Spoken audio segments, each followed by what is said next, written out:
Hello guys, niyami karon nga magpaalot ning ngayon kay nagplano sila nga magpaalot guys kay nagtaas na kay ilang mga book na duha. So ayan, nauna si Mahal, nauna na nakasalang doon sa lingkuranan sa kuan guys, barber.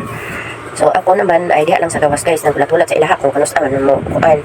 Pero tira inita gid sa gawas guys. So wala lang, ulat-ulat lang kay wala ko pala mahimo. So muna diha una human si Mahal o Nax, di gwapo, di ba? Gwapo pogi. Ayan. So ikaduha na nakasalang si Bunso.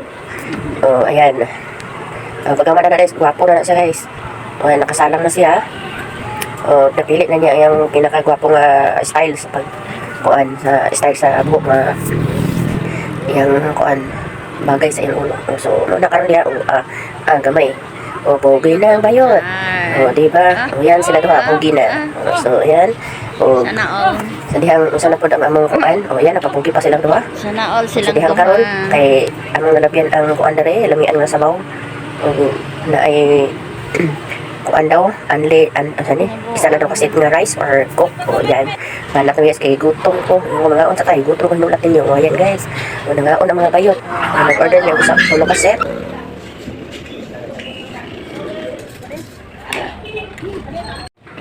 Ayan guys. Diba? Pusog din ni karon. Bye guys.